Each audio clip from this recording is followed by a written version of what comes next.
we have HIPGABI, Association for Yes. Emergency Nurse, and also we have many collegium who have also concern to improve, to enhance disaster medical response. So how Ministry of Health to integrate this kind of association, and that's the first question. And the second one about how we utilize the newest technology to improve safe hospital. That's all. Thank you very much. Please, Dr. Alga Jali. Okay, thank you, Madam. Okay, thank you, Mr. Rusdiansyah, our colleague from TNI. How are you today? Okay, Thank how you. to make simultan with this organization like Pepsi, like ED, like PPNI. So Ministry of Health Crisis Center to make we have cluster system. That's why we have cluster system. In all this cluster system, we made job desk or function. Where is health services? Where is sanitation? Where is reproduction? Where is health services? Where is the DVI? Where is what we call promoted when the post disaster or during disaster? So we made like a capacity building, or where we made a meeting, where we made we made how to what we call it make a we made we make a friends with them from personal, and also when we realize in the field and we practice in the field, so we are together, we are one team. No more PPNI, no more MDMC, no more EDA. In one team, we call Ministry of Health Indonesia. So also included TNI, included the police department. So we are going together in one flag or one system where we call it Health from Ministry of Health in Indonesia. And we call is health cluster, health services cluster. Thank you, Mr. Rusdi. Thank you, Madam. Oh, okay. It's interesting also, valuable answer. Yes, because we have also another participant from another country. Let me explain more. In Indonesia, we adopt a health cluster. So maybe you can remember the slide from Dr. Gajali about the structures command system that Indonesia built a sub-cluster. There is healthcare services, there is reproductive health, there is mental health, there is promotion health, and also disease surveillance and sanitation, and also death victim identification. So the Healthcare Profession Association will give a response and give services regarding to the subcluster. Yeah, in example, a medical doctor association, obstetric, gynecology, pediatric, they focus on healthcare services under the district health office command, and maybe some nurse for reproductive midwife, they gather in the under the reproductive subcluster, and maybe healthcare workers who have a concern in promotion health, they gather under the health promotion cluster. So, and also we integrate with the Army, National Army, and also Police Department, and also we integrate under the national or subnational disaster management agency during a disaster. That's a first question and answer. Please, Dr. Rusti, if you have any comment for the first question before Dr. Ghazali answer for the second question. Thank you, Dr. Ghazali. The second question is still not answered yet. Ah, About the technology, the latest technology, how we can use the latest technology to reduce disaster impact in Indonesia in daily practice. Okay. Okay, thank you, Mr. Rusdi. In health services or health cluster, in technology, we first with the information, with the data, with the what we call information system. For example, like in today in eruption of Lewatobi mountain, they report to health district. When they report the health district, they report going up to crisis health center. So this is we call technology with the information system. The second one we have TCK or of field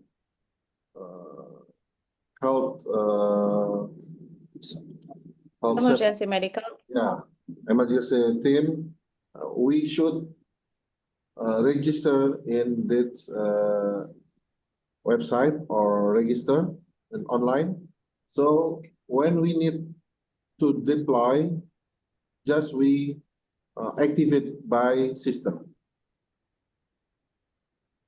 For example, in Cianjur, in Sukabumi today, we click in the online in the system.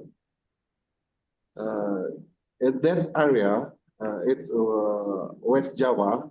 In West Java, all EMT going to the Sukabumi when they get flood. So how to make this technology to preparedness is with the information system, and also we register the EMT for deploy for the during disaster. Maybe like that, if model of anyone to Mr. Ahmad can help me. Thank you. Yeah, thank you very much, Dr. Al-Ghazali. So now Ministry of Health approach technology information. We use a dashboard for national emergency medical team.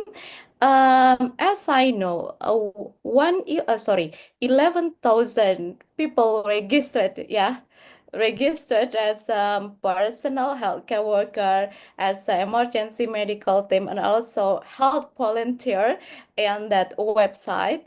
So that's our approach for utilize the data information system to help us to make a quickly respond to deploy emergency medical team. Thank you very much for your question, Dr. Rusti. There is a question from a chat book, but because we have a lot of time to discuss until 12, until noon, so it's very important because this is a system.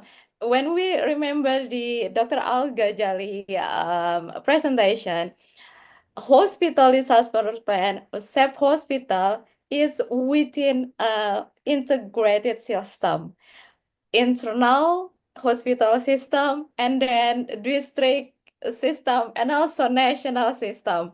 So it's very important. And can we invite Pak Gede Yulian Yogadita to discuss about this system? Thank you, Dr. Rusdi, for your triggering discussion.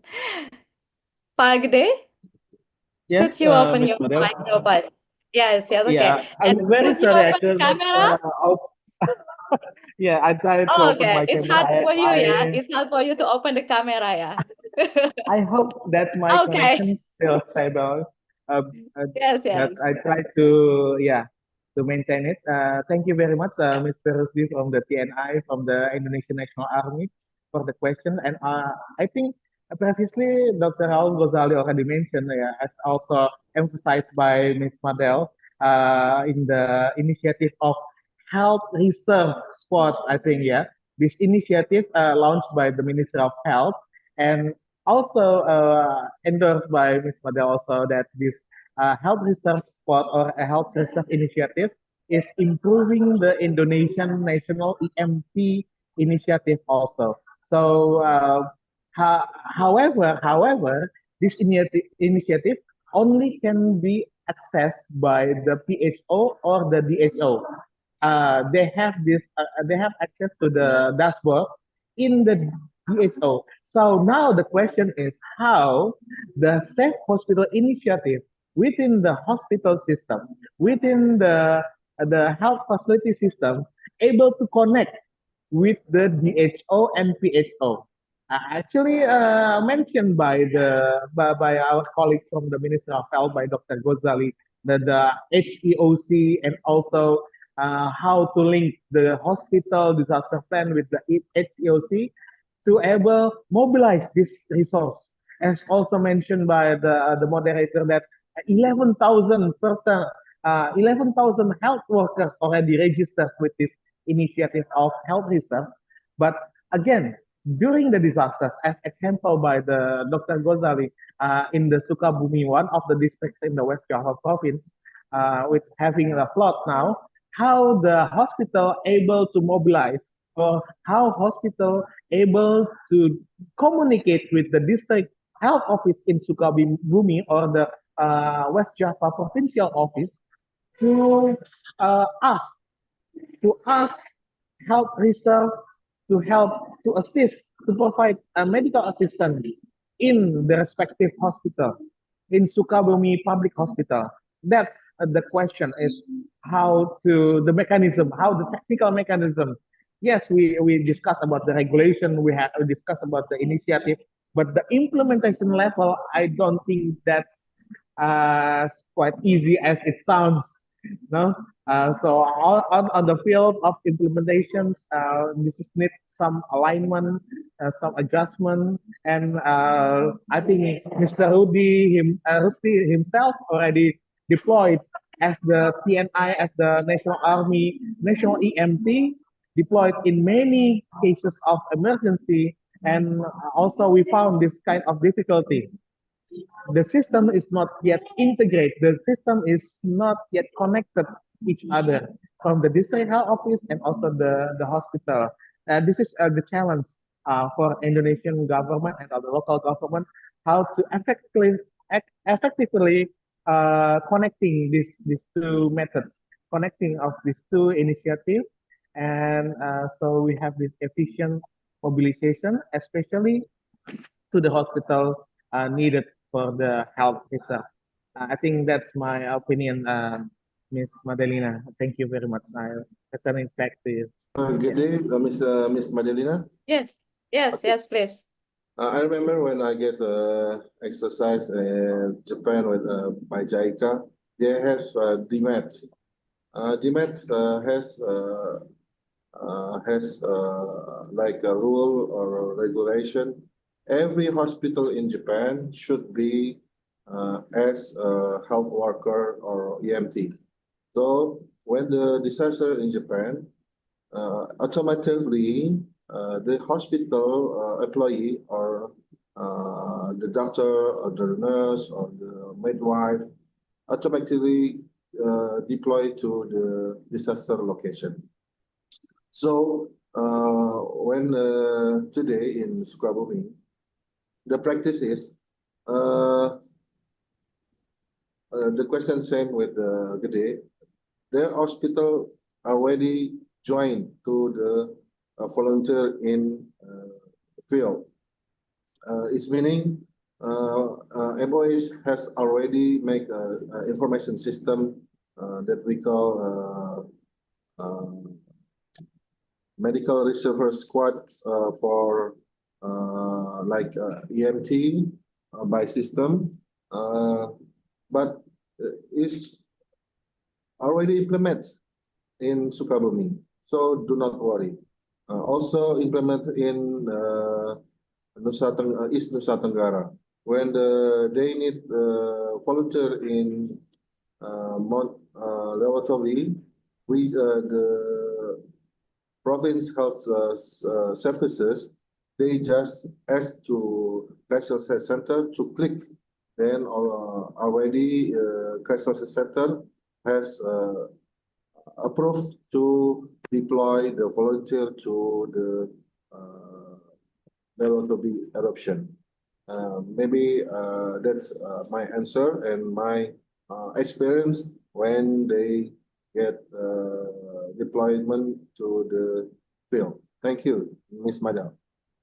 Yeah, thank you very much. It's a kind of our challenges because we have more than 540 district and city, and also more than 13,000 island. So yeah, it's important for us to discuss.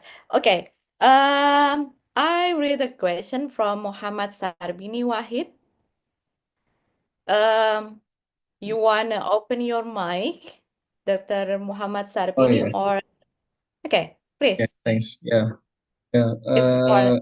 Yes, I just want to my opinion. How about Indonesia will the hospital with specialist concern to the disaster, such as RSPI that concern to the infection, penyakit, concern to the heart disease.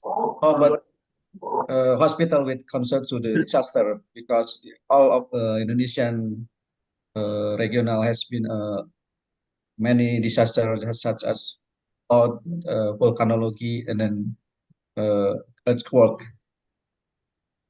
It's just it. Thank you. Yeah, thank you very much. Interesting question. How about the specialistic hospital? Please, Dr. Al-Ghazali, Okay. first. Today we are made EMT for EMT type 2. But for a specialistic, of course, we prepared that for, remember, also Mr. Sarbini, remember when we deploy in Cianjur, we came with the specialist doctor to Cianjur before. We together to help health facility in Cianjur. So now for the specialistic like this is we are going now. So we keep trying to prepare for the next moment. Maybe thank you, Mr. Sadi.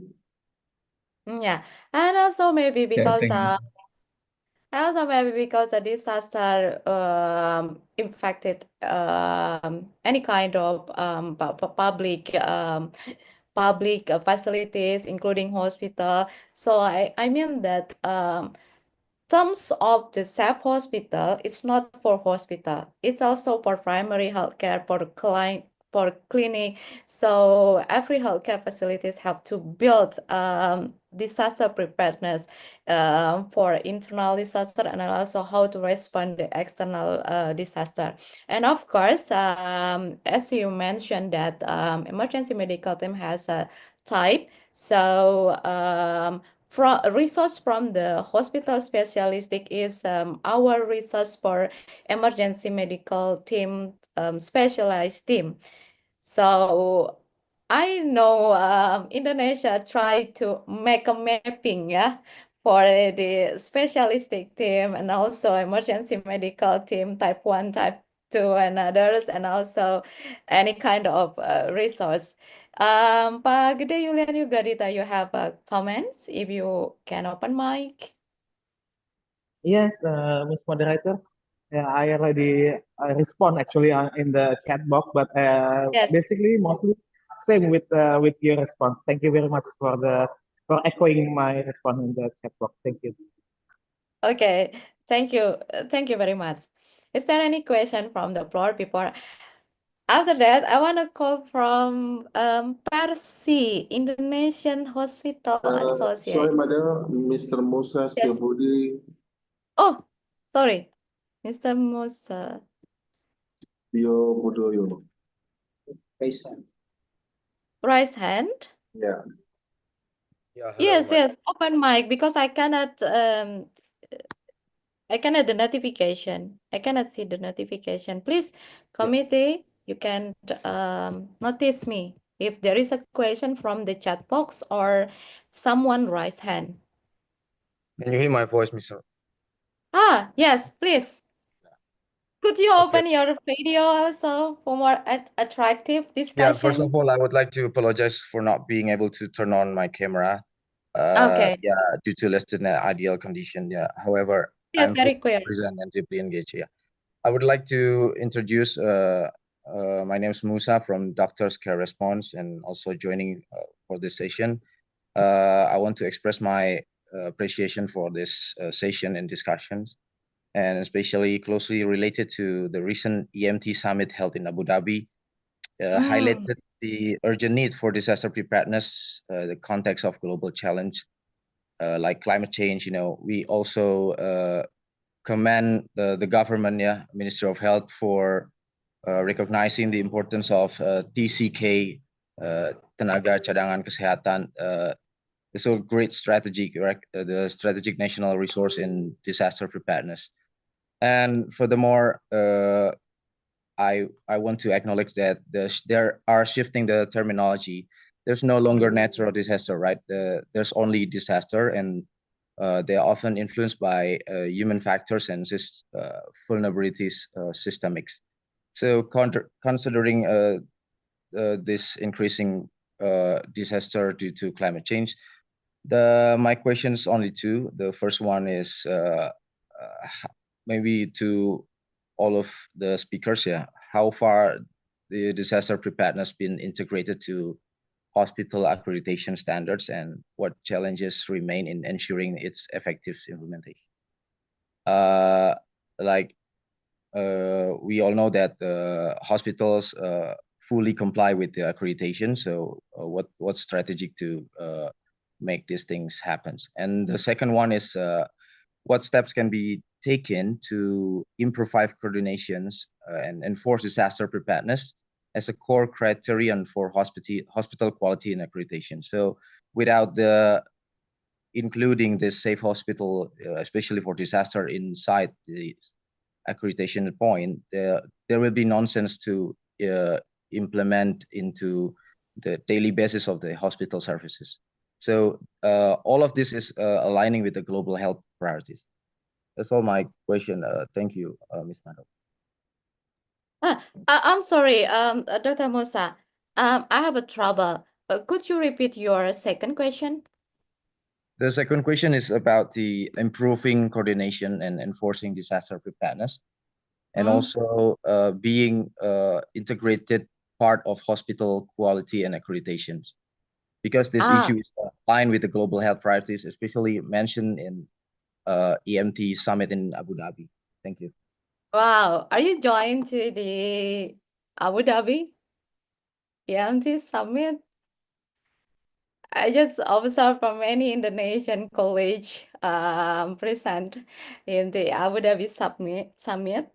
Okay, thank you very much. And I saw that raise hand from Vietnam. Please prepare for the other section after Dr. Agajali or also Pak Gede Yulian Yugadita answered the question from Dr. Musa. Okay, thank you for Dr. Musa because you make have a trigger discussion because I intend to also invite Persi or Indonesian Hospital Association to Dr. Gajala, to answer this question, to discuss about this strategic, how to integrate the regulation and regulation for hospital disaster plan and also how the Persi to integrate to improve to make an valuable accreditation impactful to the increase the awareness of hospital safety. Please, I saw there is some participant from Persi today. Okay, let me first try. Yeah, it's okay. Yeah, please, Dr. Thank you, Gajal. Dr. Mosa, for the questions.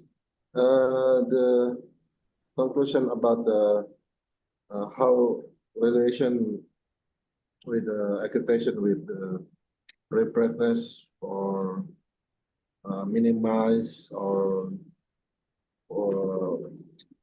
disasters. We know in accreditation in hospital, we have HDP or hospital disaster plan. The hospital is a pillar, a way to make when the disaster come. If the hospital down or break, the health facility or also the people, our community is fall. So, I mean, when the get the accreditation, we have should be make HDP, all hospital disaster plan. This one. The what inside in HDP? First is how to make coordinated, make a system with the intra hospital or external. So when we make a true or how to make the HDP with the true, with the no copying, no with the true assessment. So of course we reduce the for the minimals of effect for disaster. So I mean it's with the accreditation very clear, very near, very complement with the preparedness for disaster. This first question. I forgot the second question. What's his second question, madam?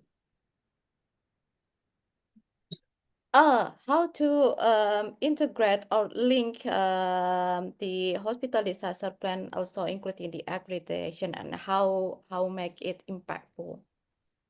Okay, I think it's I answer the second question. Yeah, I already answered the second question. The conclude is HDP is Okay. very helpful, very complement with the preparedness for the disaster. Of course, we make collaborate with the intra hospital, with the external hospital, with the emergency room. We made coordinate with the surgery room. We made coordinate with the what we call ICU. We how to make a team inside. Then when they get the disaster came, the team going to the field, going to the disaster. So I think it's SDP is very near or complement with the preparedness of disaster. Yeah. Maybe that's it. Maybe Mr. Gede has comment. Madam, thank you. Yeah, okay. I also remember Dr. Al Ghazali. In this year, we successful to make make a same perception about the hospital safety index and also hospital hazard vulnerable assessment, that there is no difference. We have to make a separate between these instruments, because in the hospital disaster plan, we need hospital safety index to assess the index, and we also need hazard vulnerable assessment to complete the hospital safety index. So it's a kind of significant improvement that Ministry of Health is successful to make a same perception between the accreditation assessment about the hazard vulnerable assessment and also hospital safety index, and also our regulation and also practitioners. And please, Pak Gede Yulian Yugarita, last year we make a small studies how impactful accreditation, especially point of disaster preparedness and also burned fire accident in hospital impact to the hospital preparedness. And also we also for 10 years to assist to accompanying private and public hospital within Indonesia to make a hospital disaster plan document. We also have some problems how to make hospital disaster plan. It's not only for one or two or one section within the hospital responsibility, but the whole committee of hospital, including the patient and also the community. Could you explain about this, Pak Gede Yulian Yugarita? Yes, Ms. Moderator, but before, just a brief, before Yeah. Dr. Chu already Yes, of raised course. his hand, It's okay. just brief, two points. First, let me respond to the recent Abu Dhabi EMT meeting, although it's quite deep, not Last one. in the hospital part, but in the strategic objective, four strategic objective in this Abu Dhabi meeting is about the first strategic objective regarding the governance, leadership, and partnership. This is where what we're discussing about. So about this health reserve initiative, and then also sorry, I almost using Indonesian. How this HEOC able to accommodate the hospital needs during the disaster. So you have this health reserve initiative. You know, and you identify the national EMP to deploy. You want to deploy, you want to distribute, but how this national EMP able to be managed inside the hospital? That's what we want to accommodate by having these regulations. So this is a really part of the strategic objective which was discussed in the Abu Dhabi meeting, which attended by the Defense University, Mercy, MDMC. So they have this discussion in their own channel.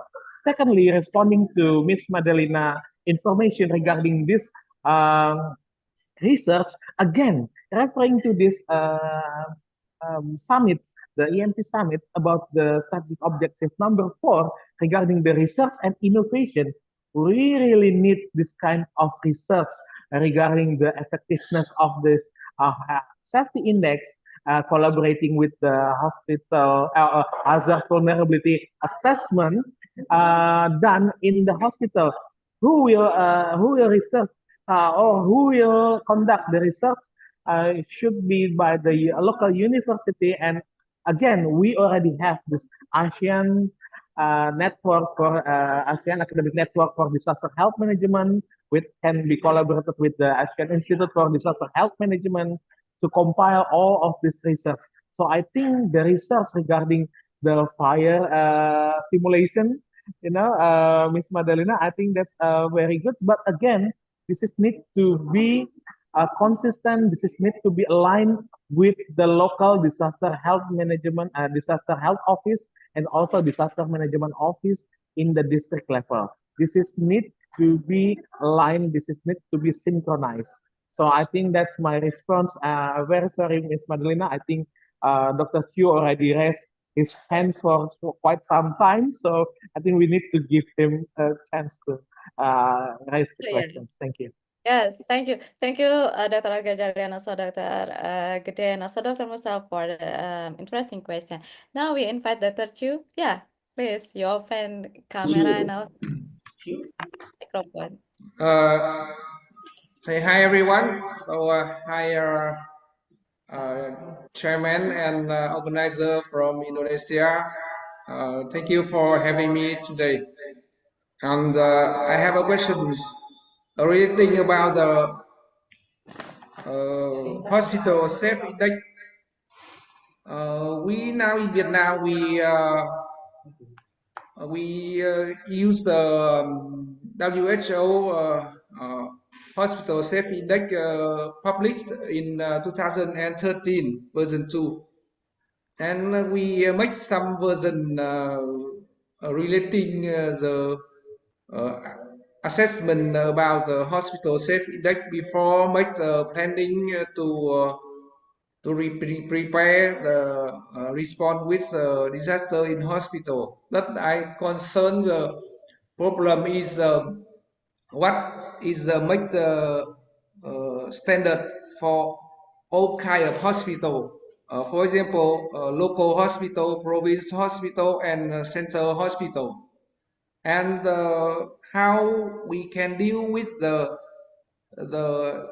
some kind of challenges about the risk of disaster, for example, earthquake or flood, or maybe some fire, make some like relating to nearby the jungle, for example, like that. So I want to know the experiences from the Indonesia to make the hospital safe index to deal with some lots of differences like that. Thank you very much. Thank Wow. you. Yes, great question. Okay, Dr. Al-Ghazali, it's about the, hospital safety index consists of 145 questions, 3 models, and I know because I also and my team accompanying hospital to make a checklist. And also it's very challenges for hospital. Actually, in Indonesia, the regulation make a self-assessment. There is no outside out evaluator. External evaluator to assess the hospital. Maybe also in Vietnam. So could you answer the question, Dr. Al-Ghazali? Okay, thank you, Ms. Madal. Hello, Chu. How are you, Chu? Okay, I will try to answer my colleagues from Vietnam, Dr. Chu. When I said before when my presentation, when money or funding to our bus, they say, what for money? Just for mitigation, just for preparedness. No money for you. They said just if you want money, make a profit to our hospital. So same with the how to practice the HSI or HVA. Same. This is a tool assessment for how to make to know the vulnerability about our hospital. So we made a system how to reduce the victim or reduce the patient after disaster. So we learned, we just knew to promote with the model, with Gajah Mada University, with the Samratulangi University. We step to make the Indonesia full 192 till 2029 should be has a hospital disaster plan and also simulated. Because we have a point, we have a goal for this one. Government, especially for MOH, has funding, has money for this program. So we assistance all hospital 192 to make a hospital disaster plan from the district hospital to province hospital and to vertical hospital. So we need support from government. This is the first one. Somebody says to me, they ask, how about the private hospital?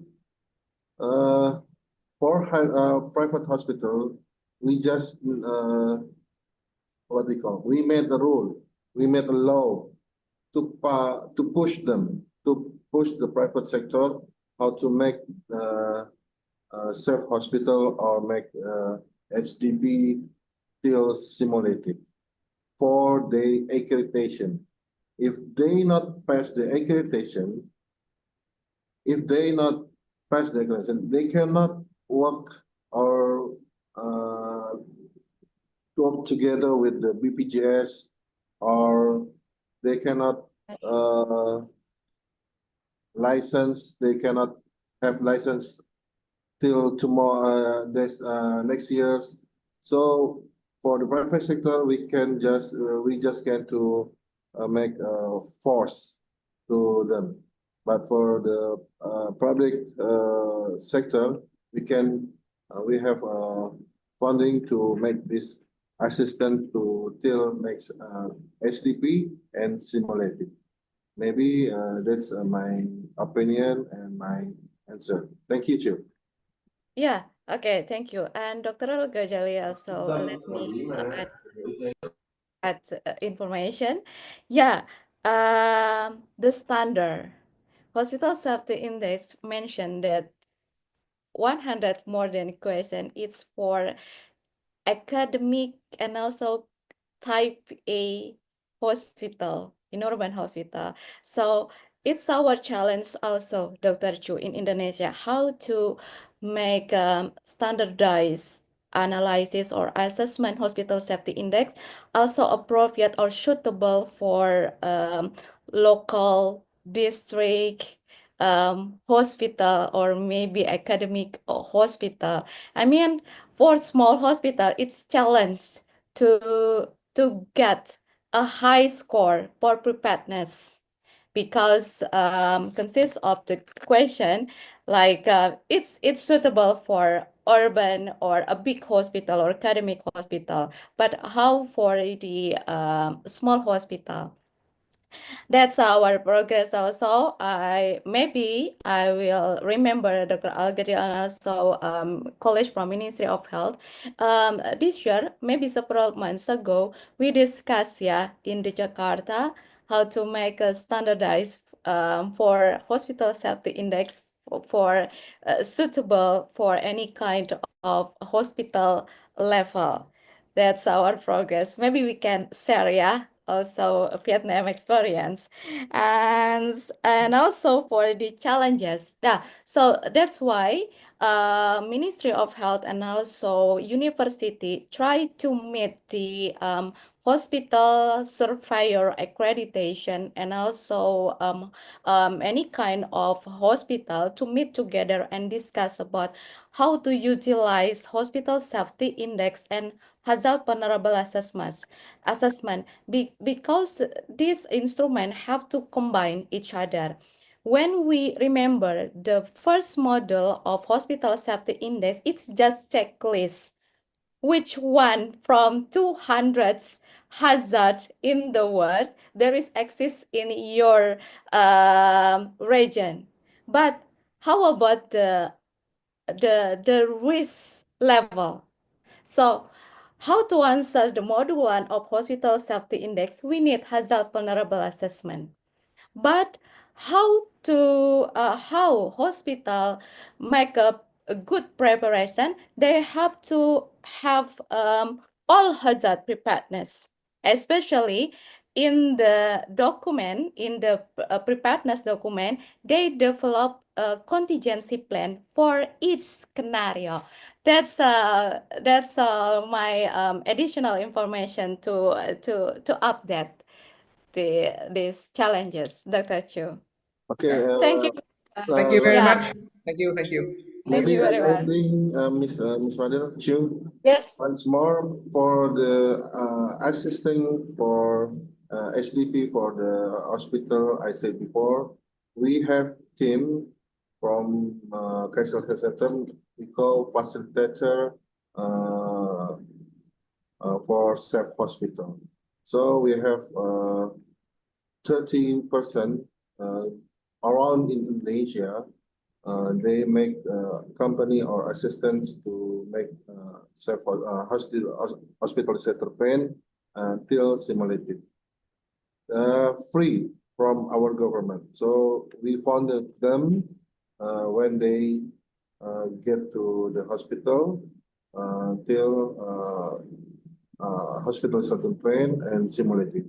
So that's one way to make what Mr. Chu said. Thank you, Mr. Chu. Thank you very much. Thank you you. very Thank much. you. Okay, I think this is the end of our meeting, the morning session, and there is no conclusion for this meeting, yeah, because we can combine the conclusion in the afternoon session. So that's why all of you have to register again, attend again in the afternoon session. So now, maybe turn to the MC or the Madam, committee. before closing, maybe Mr. Gide says pantun before. Oh, Mr. Gide, really? Really? where are you, Mr. Gide? Say pantun. No, thank you. I don't do pantun, so I cannot do pantun. Thank you very much. I don't have Malay descendants, so whatever. So please close the session. Indonesian culture, yeah. Okay, thank Make you. a rhyme or pantun. Okay, thank you very much for Dr. Al Ghazali for your insightful update and progress Indonesia, and also for valuable insight from Pak Gede. There is many challenges, but yeah, we got hand in hand to make it successful. Okay, I turn to the committee if you have any information. Yes, Miss Vivian. Thank you very much, Dr. Al Ghazali, Mr. Gede, and Ms. Madelina for your session. We really appreciate your valuable insight from your presentation. Okay, we will have 1 hour break before we come to the second session. Please feel free. You can stay online or stop for a while, yeah? And then please return to the session using similar link on time so we can continue smoothly. Okay, see you for the next session. Insight from your presentation. Okay, we will have 1 hour break before we come to the second session. Please feel free to similar link on time so we can continue insight from your presentation. Okay, we will have 1 hour break before we come to the second session. Please feel free to similar link on time so we can continue insight from your presentation. Okay, we will have 1 hour break before we come to the second session. Please feel free to similar link on time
60, 59, 58, 57, 56, 55, 54, 53, 52, 51, 50, 49, 48, 47, 46, 45, 44, 43, 42, 41, 40, 39, 38, 37, 36, 35, 34, 33, 32, 31, 30, 29, 28, 27, 26, 25, 24, 23, 22, 21, 20, 19, 18, 17, 16, 15, 14, 13, 12, 11, 10, 9, 8, 7, 6, 5, 4, 3, 2, 1, 0. Assalamualaikum warahmatullahi wabarakatuh. Welcome back again, everyone. I hope you had a chance to refresh and recharge your energy. And then for newcomers, we would like to thank for joining this seminar. Since our speaker has been with us, now let's dive into our next session, the second session. I'm excited to invite again Miss Madelina Aryani, SKM MPH, to guide this session. Miss Madelina, please, time is yours.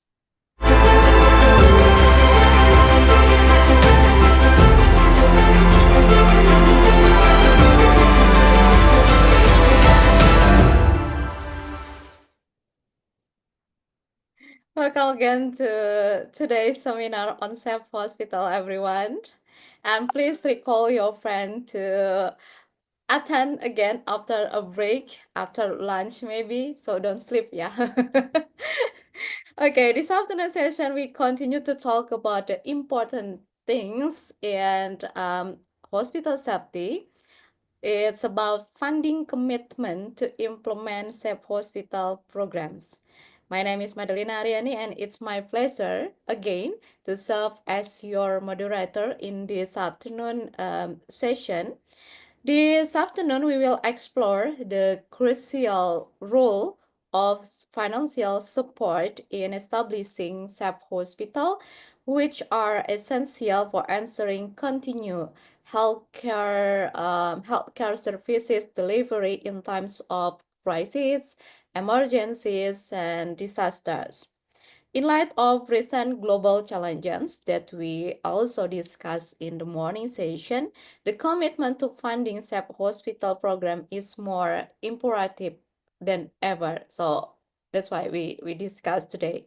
As we know, safe hospital are critical infrastructure that can operate effectively during emergencies.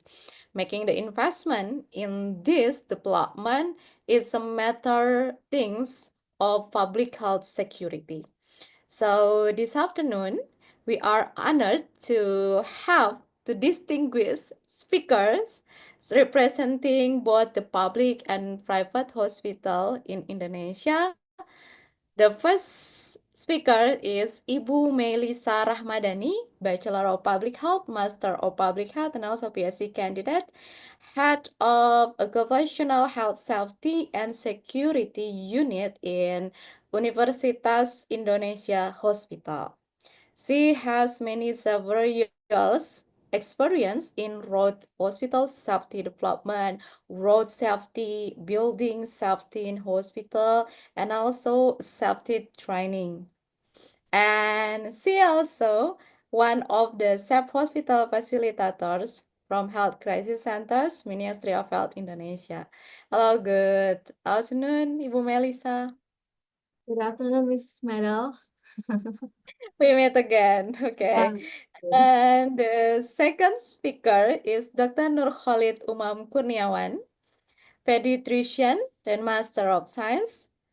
He is President Director in PKU Muhammadiyah Bantul Hospital, district in Yogyakarta Province. He also team of disaster medical team in Yogyakarta and several years experience to build and advocate hospital preparedness in his hospital. Hello, Dr. Nurkhalid Umam. Assalamualaikum everybody. Waalaikumsalam warahmatullahi wabarakatuh. Thank you for you both for being here to share your insight and, of course, funding commitment. You can share your story for Safe Hospital Initiative from your respective perspective. Okay, to take things off, I would like to invite the first speaker, Ibu Melisa, to share the insight and funding commitment from the public health, public hospital. Time is yours, please. Okay, thank you, Miss Madel. Can I share my? Okay, thank you. Wait.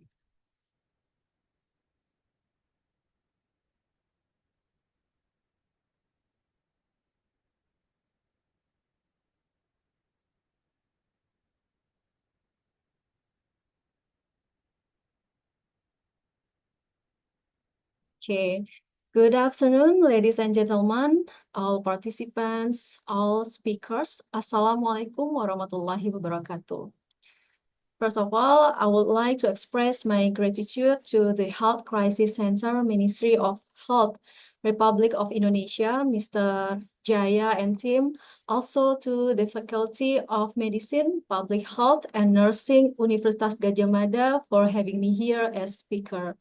It's an honor to present here today on behalf of Universitas Indonesia Hospital, how we implemented the Safe Hospital program and how our commitment began. This afternoon, I would like to share to you about RSUI profile, Safe Hospital program in RSUI, and benefits of implementing Safe Hospital and the challenge that we face. Allow me to begin by introducing RSUI, a teaching hospital in Indonesia. RSUI, or Universitas Indonesia Hospital, is located at Professor Bahadur Johan Street, Universitas Indonesia in Depok, West Java. Our area, more than 100,000 meter square hospital complex and more than 80,000 meter square building area. One of the advantages of being on campus is that we have a large area parking and the potential of additional buildings if needed. Patient safety-oriented green hospital concept building. When you can feel it when entering the building, where a lot of natural light and air comes in, thus reducing the use of electricity and air conditioning. In 2022, we certified by the Ministry of Health as the main teaching hospital for the Faculty of Medicine, Universitas Indonesia. Our vision is to be a world-class teaching hospital by 2030. This vision is supported by our mission to provide comprehensive health services to our comprehensive interprofessional, to nurture an integrated clinical research education center, and to organize professional and accountable management. These are our milestones. In 2013, groundbreaking started. In 2018, the construction was finished, followed by preparation for HR recruitment and system development. We opened for public services in 2019, January, 1 year after the pandemic hit us. RSUI selected by West Java government as a referral hospital for COVID-19 services. In the same year, we achieved Paripurna accreditation from CARS. 2021, we collaborate with BPJS Kesehatan and open drive-through vaccination COVID-19 center. In 2022, awarded as the best hospital in Depok City. And in 2023, Alhamdulillah, we awarded as top 250 world best teaching hospital and also got our ISO license and in testing laboratory. These are our achievements so far. This doesn't make us complacent, but encourages us to do even better in the future. Our employees, there are 1,065 total employees that consist of 10% medical personnel, 55% healthcare professional, and 34% non-healthcare professional. We have up to 300 inpatient bed, consist of class 1, 2, 3, VIP, VVIP, and 10 isolation ward, 32 beds ICU, 4 beds NICU and SCN, radiology center, operating theater, dialysis unit, treatment room, chemotherapy room, medical rehabilitation unit, etc. To contextualize our discussion, let us first define the concept of safe hospital. Based on PAHO and WHO, the definition safe hospital is a facility whose service remain accessible and functioning at maximum capacity and within the same infrastructure immediately following a disaster caused by a hazard of natural origin. Why safe hospital is important? The first reason, because we live in Indonesia. We know that Indonesia is a country that prone to disaster due to our island is located in ring of fire. Second reason, because health facilities, especially hospitals, are critical assets for communities both routinely and especially in response to emergencies, disaster, and other crises. Numerous existing hazards and risks in hospital like electrical, medical gases, hazardous material, medical equipment, radiation, fire and explosion, and high number of people from workers, patients, visitors, and so on. And this emergency and disaster condition in Indonesia, I took from the news on internet from 2023 until 2024. There are several cases of fire and then disaster, earthquake disaster in East Java and West Java, and how it affected hospital services. In 2014, WHO launched a book, Hospital Don't Burn. This book reviews the various accidents of hospital fires in various countries around the world that have caused loss of property and even lives, as our reminder that fire case is need to prevent. The urgency of safe hospital implementation is in line with the health transformation efforts by the Ministry of Health. This is explained in the pillars of health resilience system transformation, one of which is strengthening emergency response resilience. There are several regulations from 2002 until 2024 created due to Safe Hospital Program. The latest one is Safe Hospital Guideline from Health Crisis Center, Ministry of Health. And hospital accreditation, as we know, as every hospital in Indonesia is obliged to carry out accreditation. One of the standards regarding facility management and safety assesses the standard of emergency and disaster management in hospital.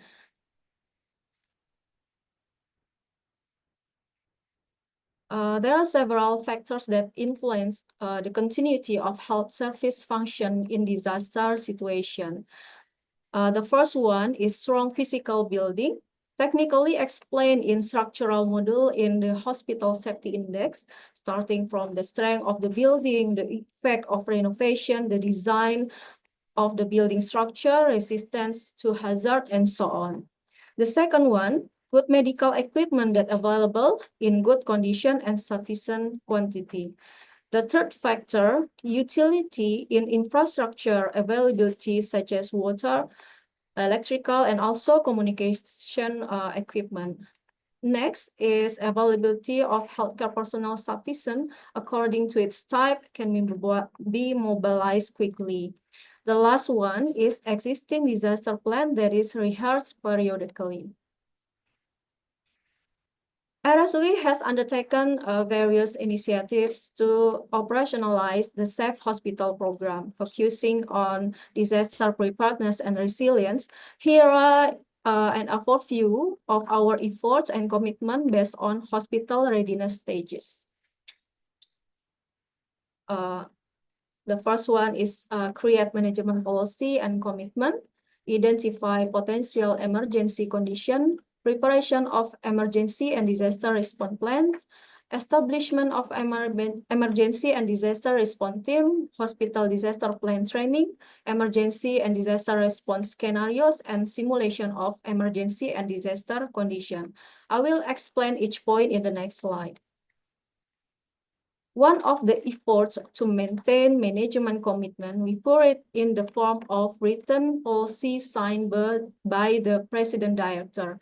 In this policy, there are 5 important points of the implementation of the hospital occupational health and safety management system. Based on the Health Minister's Regulation number 66 in 2016, one of the main elements of the hospital's OHS management system is preparedness in the face of emergency and disaster situation. Our position, OHS as unit, in structural diagram is directly under the General Director Operational. These are our OHS team member. We have emergency and disaster coordinator in this structure. The main role is to provide emergency and disaster procedures, education, training, and simulation, and also monitoring and evaluation of emergency and disaster preparedness system implementation in RSUI. The emergency and disaster management system in RSUI is organized in a hospital disaster plan guide. As for the preparation of hospital disaster plan in RSUI, we carry it out in 5 stages. Step 1, we provide knowledge about the hospital disaster plan through training program for all hospital leaders.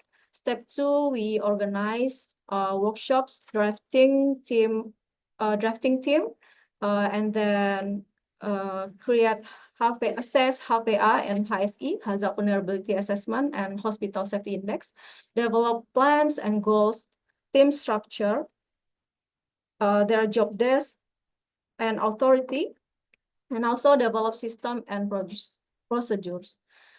Step 3, we finalization of hospital disaster plan operational standard or guideline document.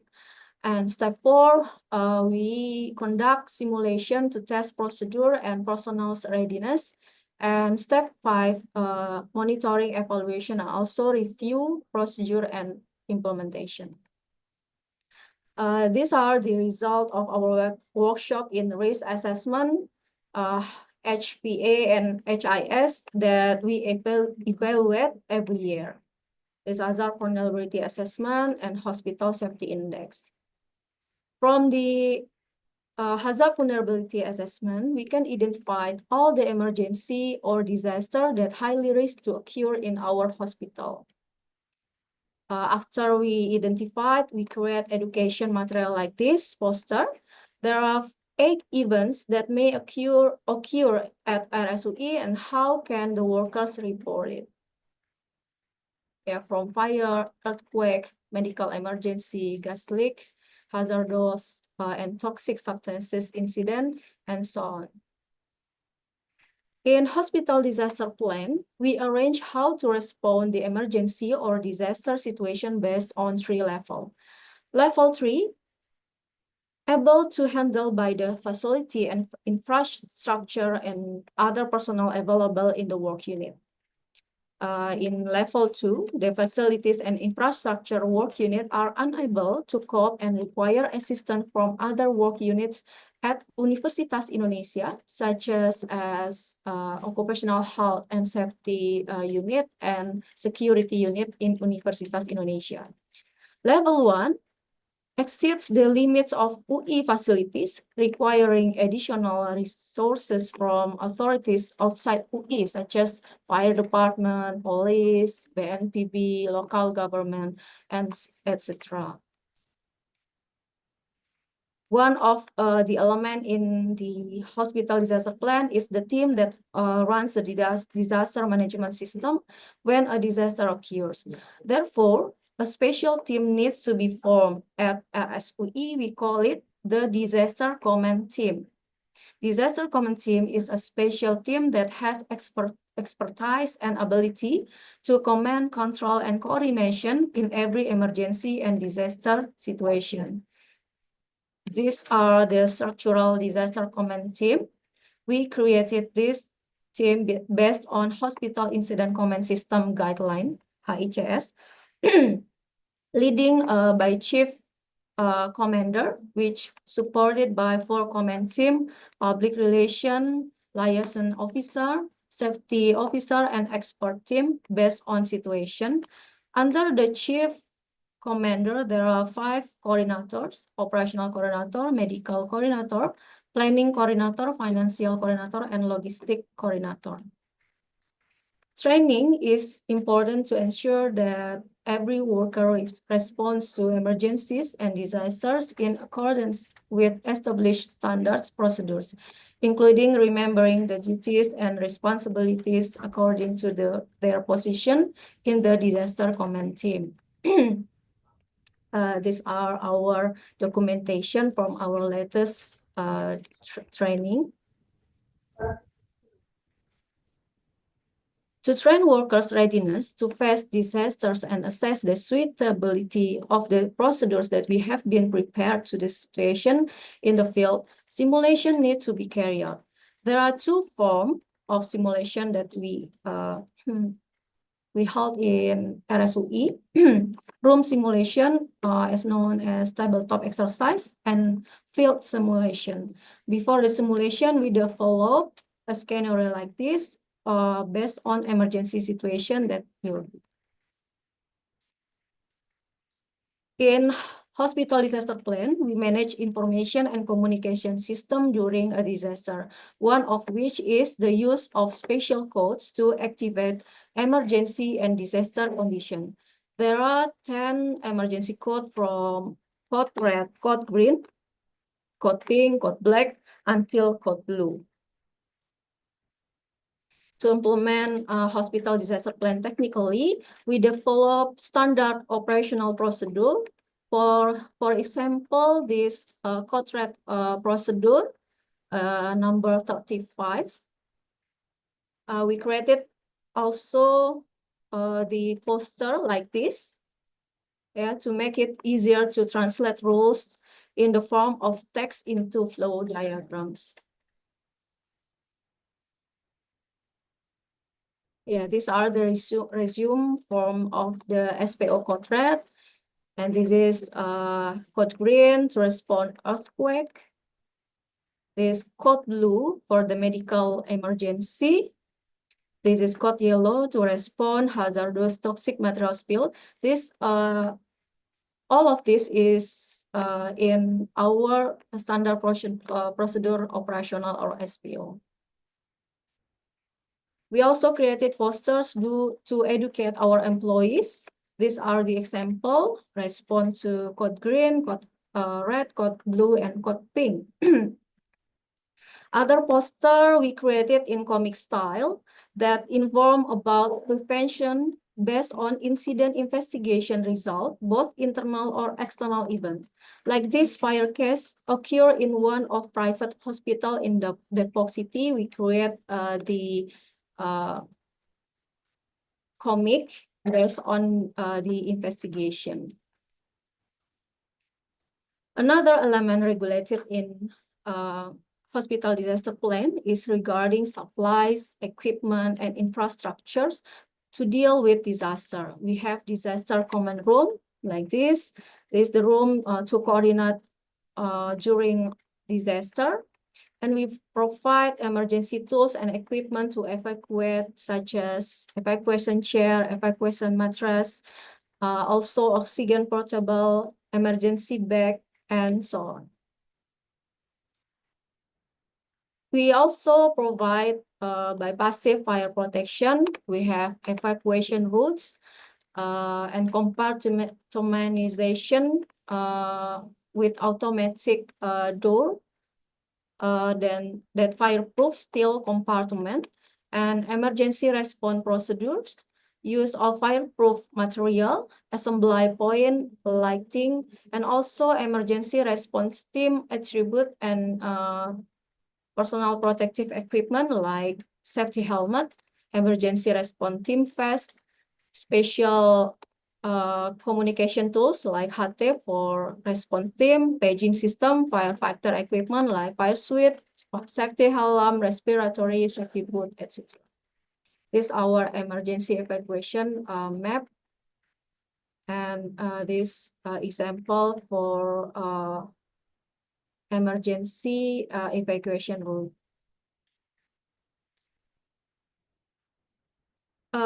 Get funded by JICA, our RSUI main hospital building has earthquake resistant bearings to safely withstand shock up to 9 magnitude. Each floor has fireproof and smoke-free compartment for easy evacuation of a fire accident. The inpatient room is designed and arranged so that it can get as much UV light as possible as a hospital infection control program, and has a separated energy center building so that patient and staff are free from vibration, noise, and explosion hazard. So let's talk about the benefits of implementing safe hospital. The first one is enhanced safety and security, protects patients, staff, and visitors from injuries or harm during disasters, reduces the risk of property damage and financial losses due to infrastructure robust and preparedness measure. The second one is continuity of critical health services, ensure uninterrupted delivery of medical care during emergencies. The third one is increase operational efficiency by minimizes downtime by having resilient backup system for power, water, and communication, and improve reputation and community trust.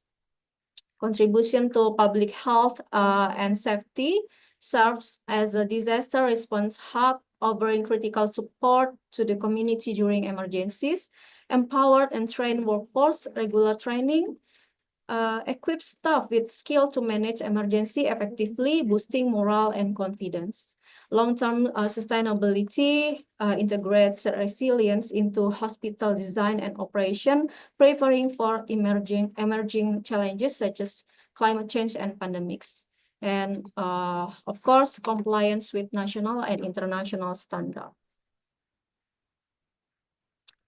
But we also have challenges in implementation this hospital program.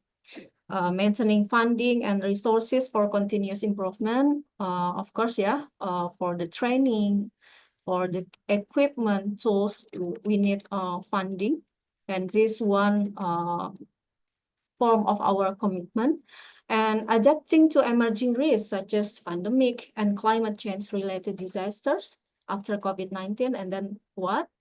And then engaging all staff levels in sustain disaster preparedness. We hope one day we can prepare like a Japanese, every situation, they don't panic to face the disaster. That's all that I can share today. I'll give it back to Ms. Madel. Thank you, Ibu Melissa, for your valuable explanation about your hospital. And hold on for participant to question and answer. So we invite the second speakers, Dr. Nurholis Umam, to present their perspective from the private hospital in Yogyakarta. Please, Thank you. Dr. Nurholis Umam. Yeah. May I share from my file, Miss Madeline? Yes, we see your slide. Sorry.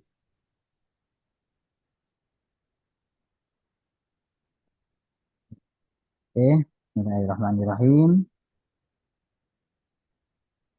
Assalamualaikum warahmatullahi wabarakatuh. Thank you for this opportunity for all of you, especially from Ministry of Health and Gadjah Mada University. I would like to share about good practice from my hospital, PKU Muhammadiyah Hospital in Bantul, Yogyakarta. And I will talk about funding commitment to the Safe Hospital program. This is our hospital located at the south of Java Island near Australia. Right? Okay. Yeah. And this is our hospital in District Bantul. We are the center of the world. You know, the center of what? Center of earthquake. As you know, in 2006, we have earthquake with 6 Richter of scale magnitude, fast devastating, and we have 5,000 people die in Bantul area.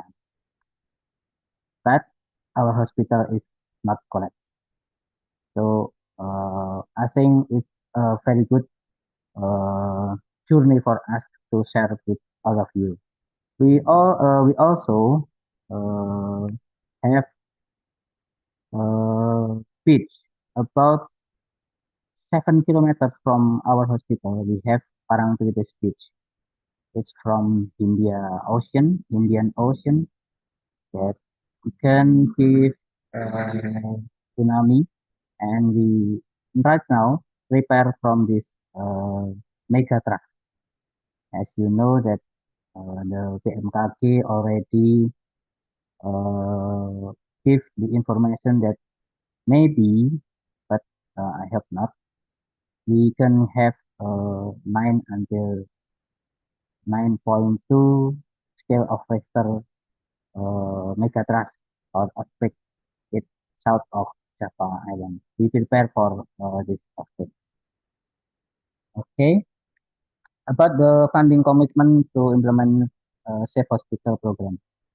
Wiseman said that money is not everything, but without money, we are nothing. I think it's right. So we have to prepare the budget of our hospital, especially in Safe Hospital program, to allocate special budget for this Safe Hospital program. But overview of Safe Hospital program is aims to create hospital equipped to handle emergencies and disaster effectively, ensuring patient safety and operational continuity. The primary objective is to establish hospitals that are fully prepared for various emergencies and disasters, safeguarding both patients and healthcare professionals. And the importance of funding is crucial for implementing robust safety protocols and enhancing infrastructure, ensuring that hospital can respond efficiently to crisis.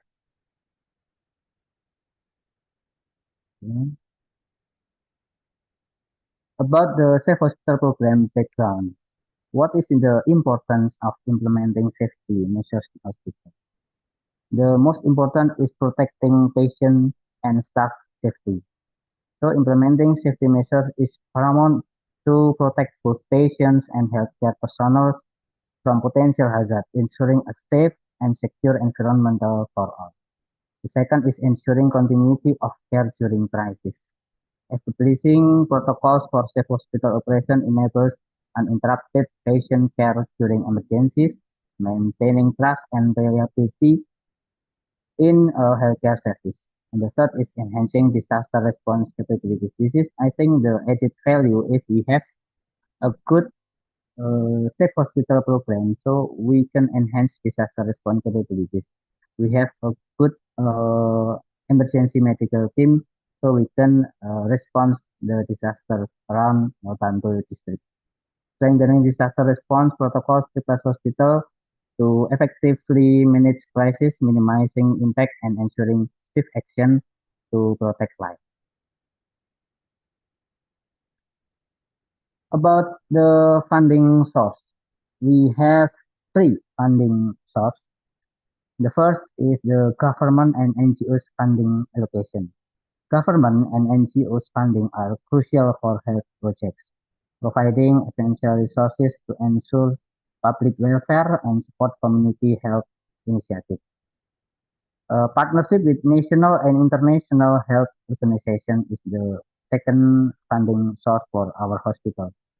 Collaborating with international health organizations enables access to additional funding and expertise, enhancing the effectiveness of health initiatives globally. And the most important for our hospital, we have a charity organization. We call it Lazismu, Lembaga Amil Zakat Infak Sedekah Muhammadiyah, and donation from private sector. I will talk about a lot about Lazismu. Lazismu and private sector donation play a significant role in financing health initiatives driven by corporate social responsibility and philanthropy. About Lazismu, this is our hospital. We have two buildings connecting with a bridge, and this building is already assisted from Australian NGO. So it is the structure is strong enough for 8 magnitude of earthquake. Lembaga Zakat Nasional Lazismu is a charity organization. This is official, and the director can conduct crowdfunding from this organization. This is our realization program from Lazismu. As you can see, we have pilar kesehatan. We have 6 pillars, and the health pillars, one of them is the training of disaster team. This is our allocation for our funding in disaster and emergency response. We are dealing with climate change in Indonesia. We give the people clean water. We give them wells. We already give until now in 6 districts. We give the very well water for the people in Bantul, especially in Delingo. Delingo is the sub district of Bantul that they didn't have good water. Dealing with COVID, we also allocate funding for our hospital. We spend a lot of money for COVID because, as you know, in COVID situation, we don't have patients. The patient is afraid to come to hospital.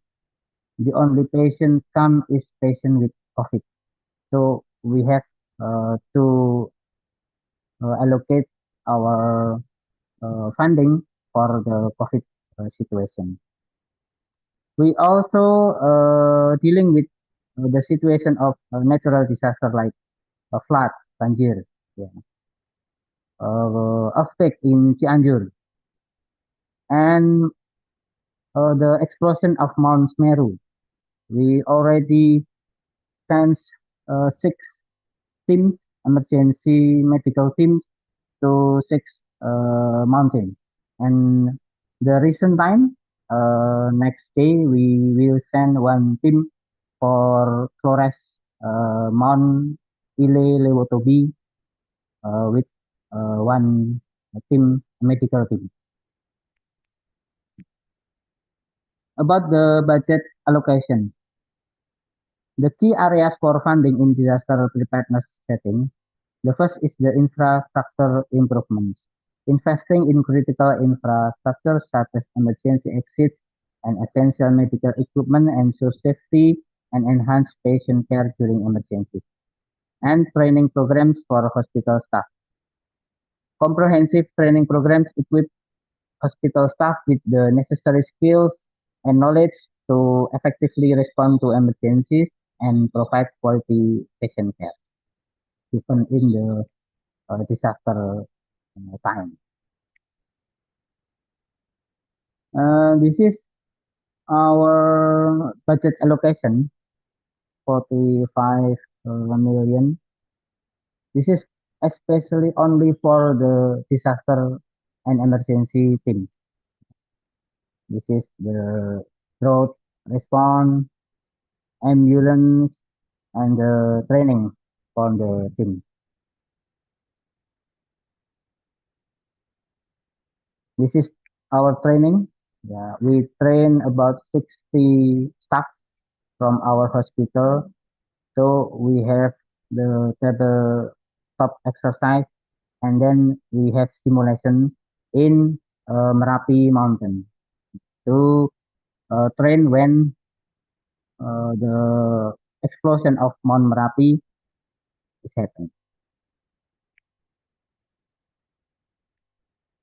About stakeholder involvement, engaging diverse partners for health initiatives is important.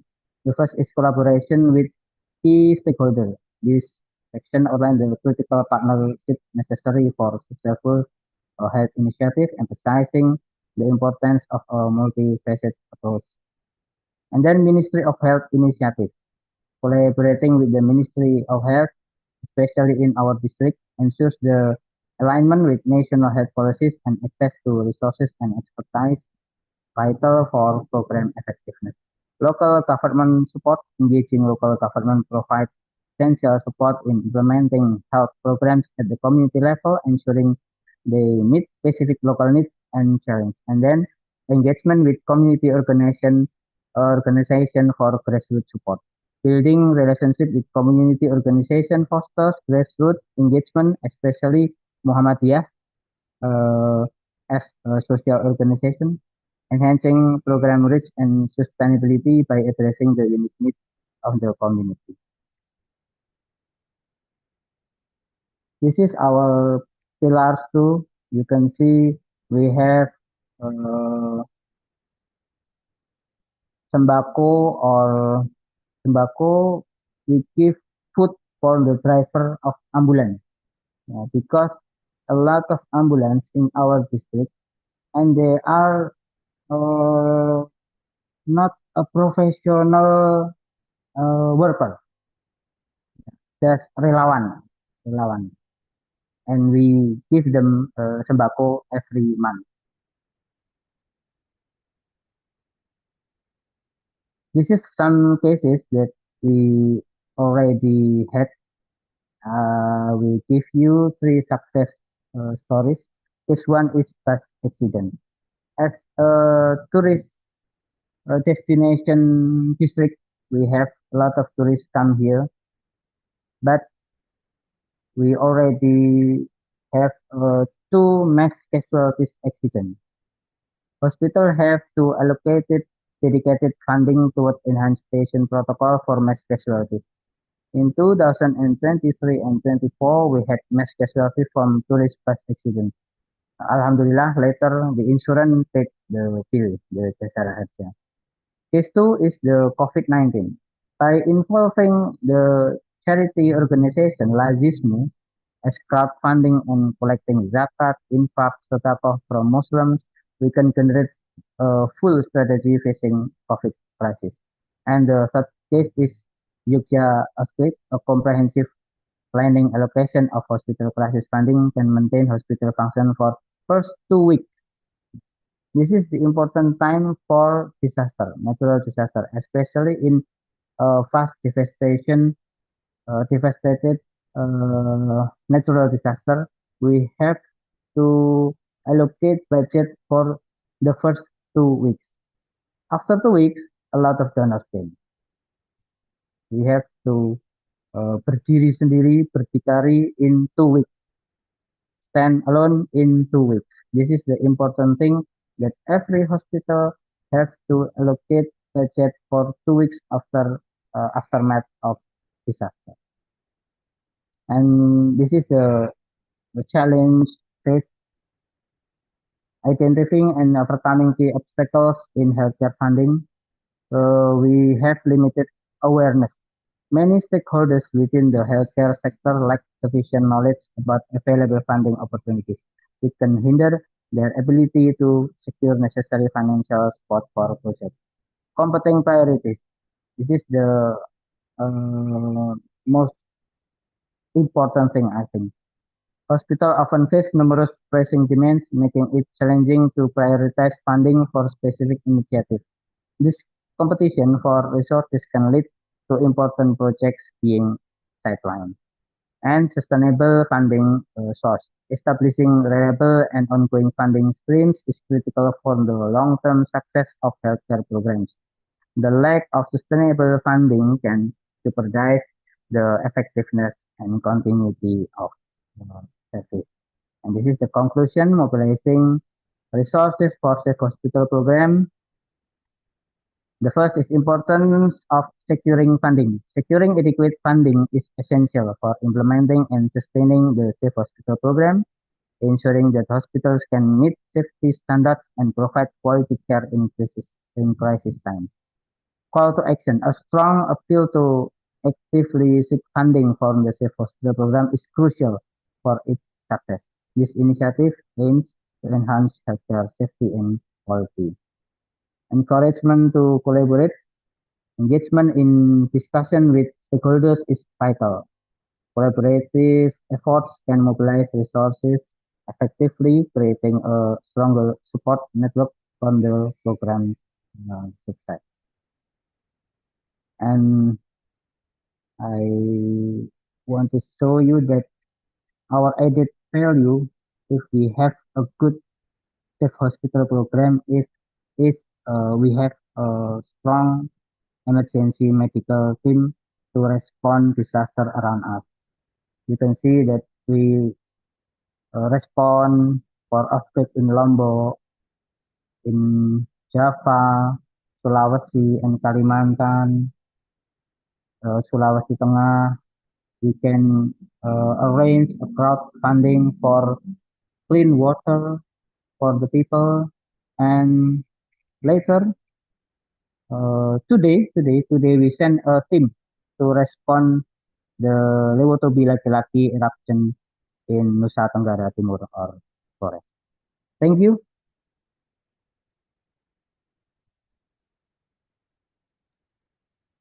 Wow. Dr. Nurholis, thank you for your valuable explanation about the funding. So we invite the Ibu Melissa to this floor. So, okay. Okay. Many questions in my mind. But please, I open the opportunity for all participants based on the private and public hospital to develop and to commit for sustainable funding to develop safe hospital and also hospital disaster plan and also for external response.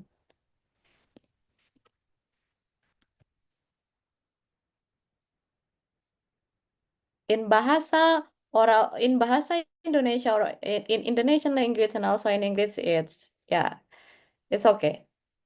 We can discuss.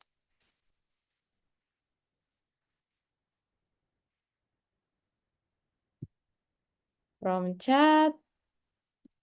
Okay, maybe to open the discussion, maybe some terms that we have because there is a participant from other country. Ibu Malaysia also mentioned about the BPJS. BPJS is National Health Insurance in Indonesia, and also Dr. Nurholis also also mentioned about the Jasara Harja. It's a kind of transportation insurance for accidents, and in terms of the Muslim terms like zakat, infak, sadaqah. Zakat is obligatory charity for each Muslim. So it's a fixed percentage by Holy Quran that everyone have to charity. That's obligatory or compulsory charity. And infak in Sadaqah, it's like a donation, it's a voluntary charity for another. So we can see the difference. I mean, it's not different. The different from this two both hospital, Universitas Indonesia Hospital and also PKU Muhammadiyah Hospital, how they develop the funding. Maybe, yeah, okay. I invite everyone to discuss or maybe sharing your perspective, your experience as well in your own hospital.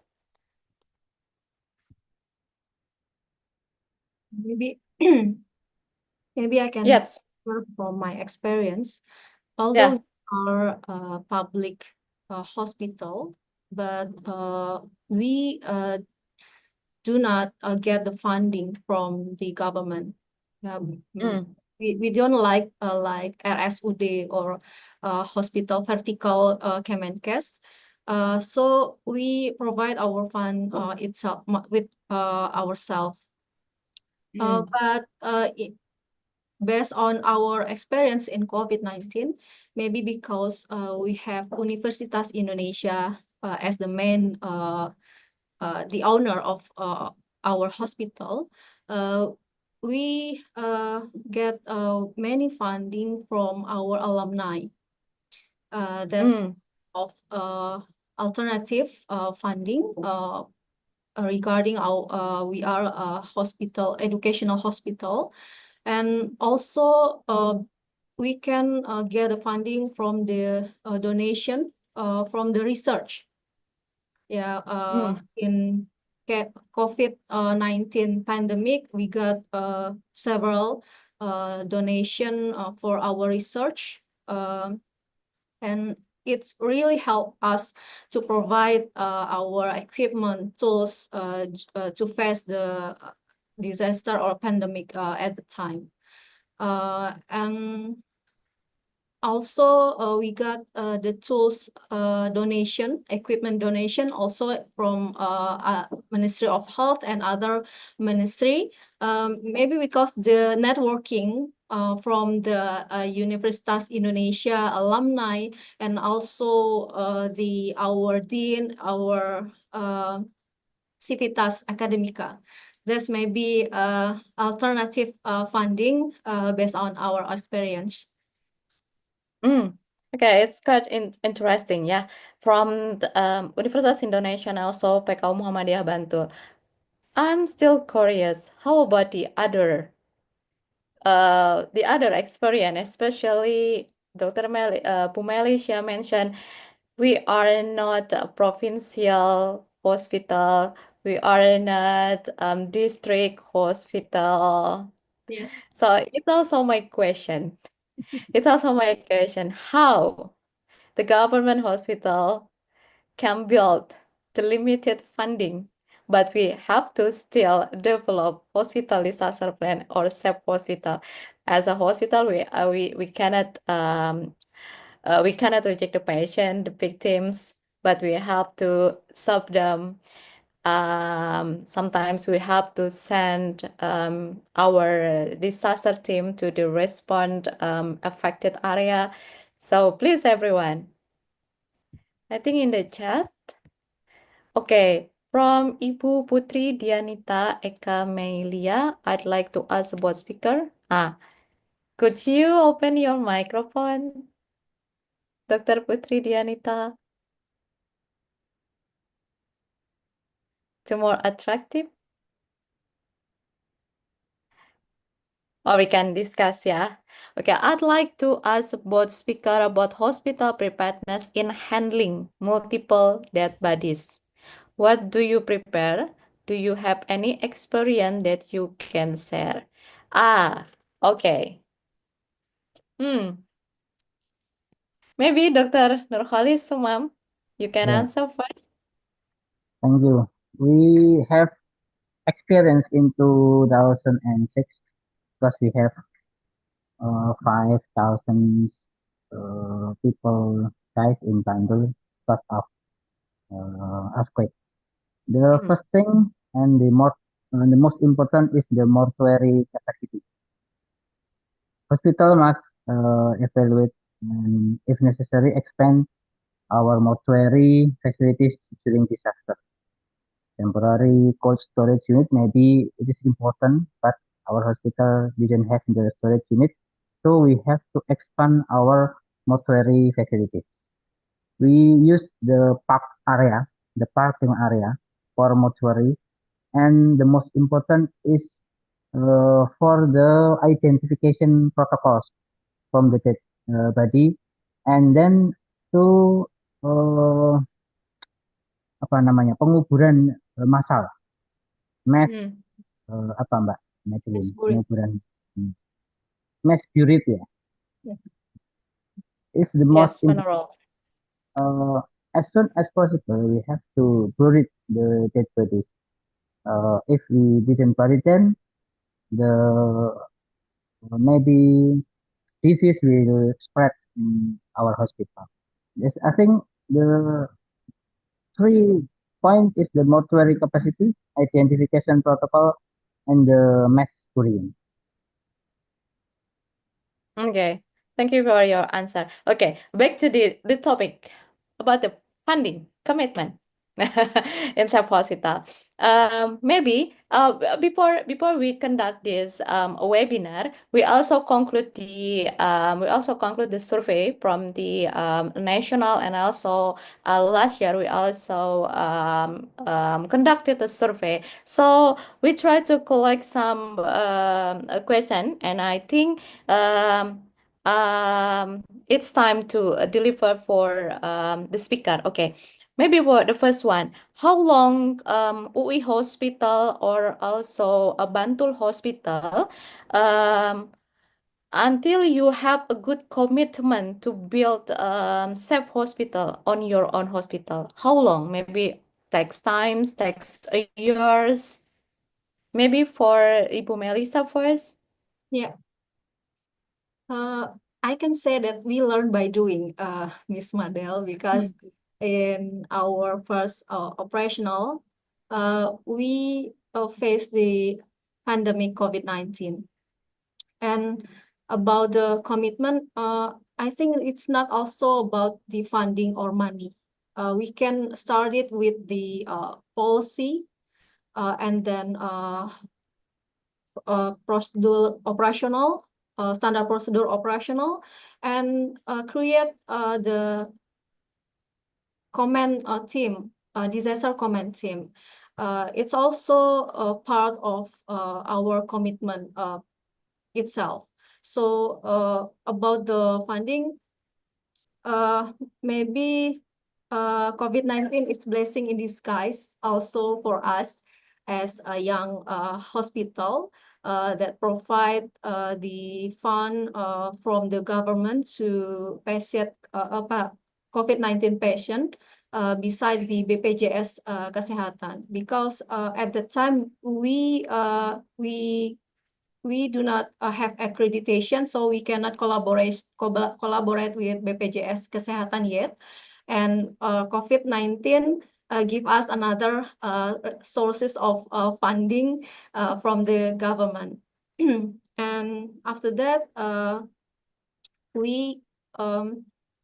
the funding is under our budget in occupational health and safety security unit. So we manage every year to prepare some count of budget for a disaster. It's become one of our program yearly. That's Okay, interesting. How about your hospital, Dr. Umam? We already assisted by an organization, a disaster organization from Australia. The Ah, first point is when we have earthquake in 2006, they came to Bantul as a humanitarian relief, and the post of the team of the Australian team is in our hospital. So from the beginning, they assisted us to make a good disaster and safe hospital program until maybe 6 years after the earthquake. So I think it's learning by doing too, but assisted by the Australian NGO. So we can say that to make a good commitment in hospital safety and also hospital disaster plan, it takes time, yeah, several years. It's not instant decision. Like you mentioned that we build first by policy and then build the standard procedural and also especially in Yogyakarta because we have many real big major event in 2006 and then we have also volcano eruption in Yogyakarta. So it's is it easy? I mean that it's interesting that even the hospital located in disaster area, sometimes the director, the disaster team, they don't have a good awareness and perspective about disaster. But you can explore more, Dr. Nur Khalid. Why in Yogyakarta you Yeah, can get more commitment? I think that's truly right, Madeline.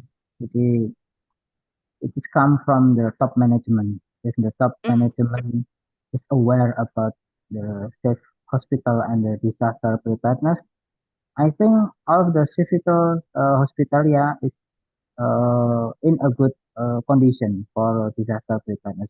But if the top management isn't aware about this program, so there is no allocated budget, no funding, no team, and no training, no curriculum for the disaster and the safe hospital program.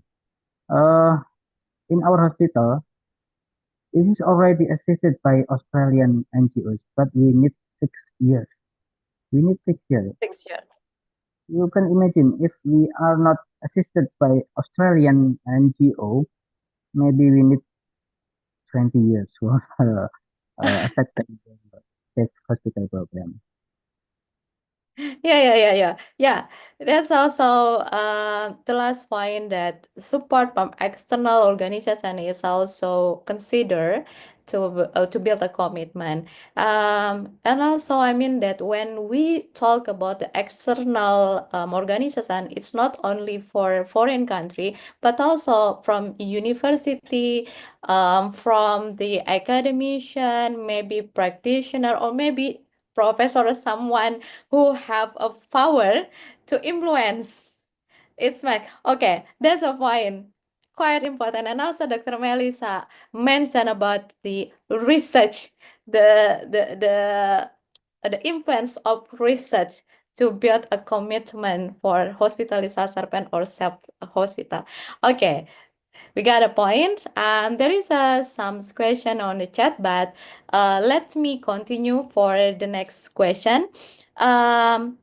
Your hospital have a document in Indonesia, we call it hospital disaster plan. Or maybe the other country, they have different terms like a hospital preparedness program, hospital disaster document, or something like that. Many kind, but in Indonesia, we call it hospital disaster plan with abbreviation HDP. So may I know how many times your document revised from the first times you develop the document? Maybe Ibu Melisa. Yeah. Our hospital disaster plan have been revised 3 times since Wow. we developed in 2019. We revised because of COVID-19, of course, and then because of team member or changing of the structural team member, and also the edit of several emergency condition that happened in our hospital. Okay. 3 times during 5 years. Okay, significant progress. How about PK Muhammadiyah Bantul, Dokter? Yeah, we make the hospital disaster planning first in 2006 after the earthquake aftermath, and then we Wow. revised in 2010 because there is Mm, volcano eruption, Merapi mm, eruption, and we become the hospital that accept the patient from the hospital yang terkena dampak by mm, volcano eruption. And then we mm, revised in COVID situation, and the last mm, revise is last year because we mm. have dealing many disaster in our area. Okay, it's also quite interesting, the long history from 2006. And can we highlight the event, the catalyst event to develop or revise the document? Dr. Melissa said COVID-19. And also, Dr. Umam said COVID-19. And another real disaster happened in 2006, 2010. So I think that a real experience can influence our commitment, yeah, to revise our document. But it's kind of dilemma, yeah. We still have waiting for the real experience to get a better preparedness or not. Okay, that's interesting. Next question. Oh, okay. I try to convert from rupiah, from Indonesian rupiah to Vietnam dong, to Malaysian ringgit, and also to US dollar. In the Dr. Umam presentation, every years, annually, the hospital and also the organization spend at least 50 millions rupiah. It's mean around 3,300 US dollar. It means 75 millions Vietnam dong, and also for 14,500 Malaysian ringgit, and also spend almost 250 millions rupiah every years. So it's quite enough, yeah, to respond. So or maybe in hospital in university, sorry, Indonesia University Hospital. How? I mean, my question is, how many times a year you conducted training, especially field exercise? Please explain about that, and maybe valuable if you also mention how many budgets, maybe in general. Yeah, please maybe from Bu Melisa. Okay. In Universitas Indonesia Hospital, we conduct once a year for training and for the simulation, we divided to the simulation, total simulation and partial simulation. Partial simulation we conduct every 2 weeks in every unit. So the participants only in that unit, not included other unit workers. In total simulation, we conduct once a year, and we invite other external organization such as Damkar and also Universitas. Fire department, yeah. Yes, fire department, and also from Universitas Indonesia, like occupational health and safety Universitas, and also security Universitas Indonesia. The budget is we allocated this budget every year around 30 until 40 million. It based on how many participants we will invited in that year. Wow. Yes, budgeting, how much budget depends on how many people can participate. Okay, Dr. Umam, please. Yeah, in PKU Bantul, we have tabletop exercise every 3 months. 3 months, okay. And we have simulation, big simulation of hospital disaster planning once. Cooperation with University of Ahmad Dahlan, because it has the excellence in disaster preparedness. So we join with University of Ahmad Dahlan to arrange a big simulation of hospital disaster planning. And maybe it's about 75 million each year we spend on this tabletop exercise and simulation. Okay, once every 3 times you conduct tabletop exercise. Yes. And a field exercise once a year. Yes, yes. And to conduct that's a training or exercise, you collaborate with your university, Ahmad Dahlan University. Okay. Okay, interesting. So every participant, can we highlight the message from this distinguished speaker that conduct such kind of training or exercise, we need a lot of resource or committee as well. It's not only the victims, it's not only the participant or external invitation, but also the committee to conduct this exercise. But those hospital, I also collaborate with the university. That's the point I can catch from your message. Yeah, it's quite important. Maybe after that you can make a whole evaluation. Maybe you can make a good scenario to taste your document.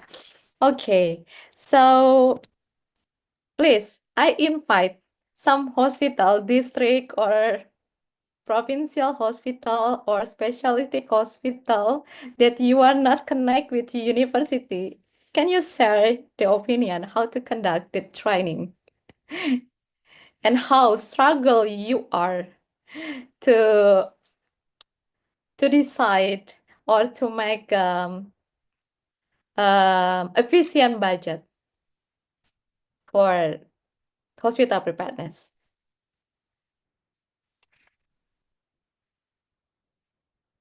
If none, I will continue. It's important to Dr. Melissa, especially. to make a promotion. To make a promotion, you make a comic, you make your team make poster and player. I mean that the real impact for training or exercise, sometimes the direction of hospital, they don't have any attention.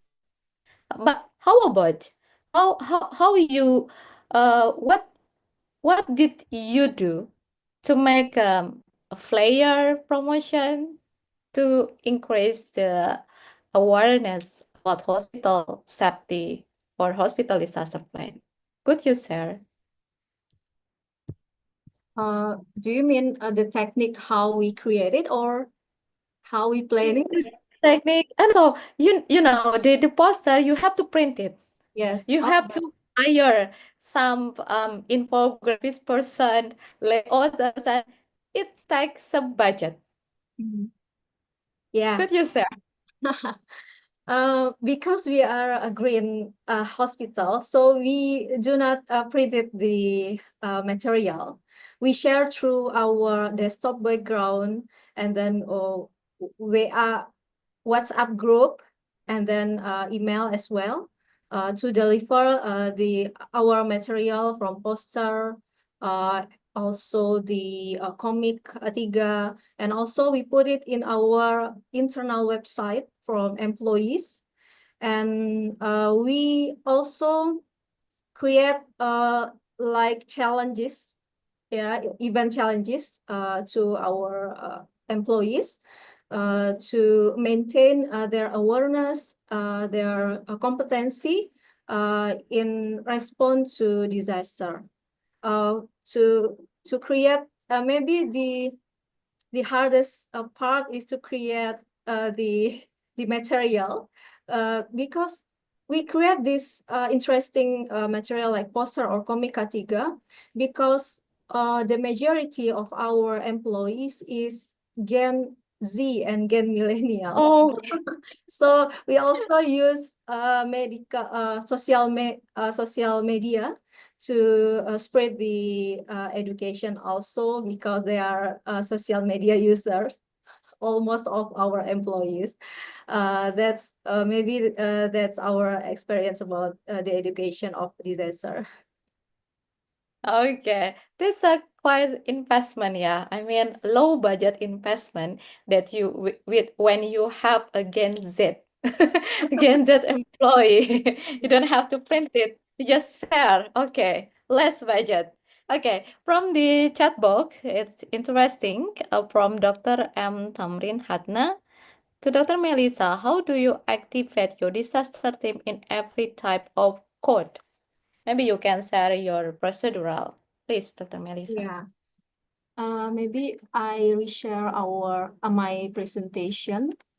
Yes, of course. Yeah, in this, I share about how to maybe the example to respond the code red. Yeah.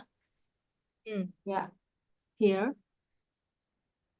Yeah. Can you see this procedure allow us to know how to activate the code red? So when in this case, in fire case, when the employee or workers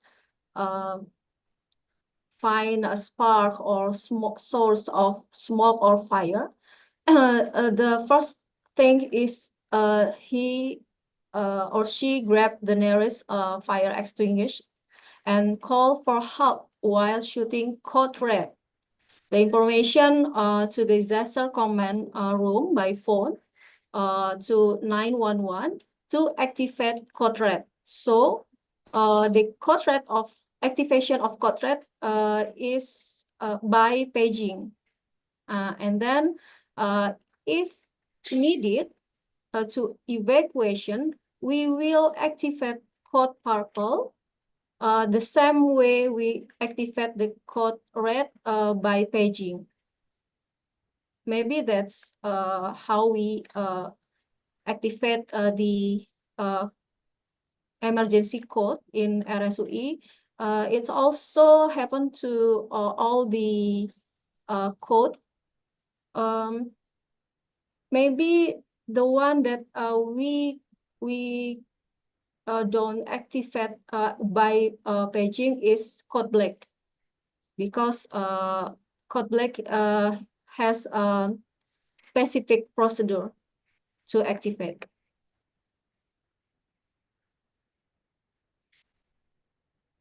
Okay, thank you very much. If you have any comment or feedback, please raise hand or open your mic, Dr. M. Tamrin Hadna. Okay, none. Okay, we continue to Ibu Novita L. Sumbara. Could you open your mic to more attractive?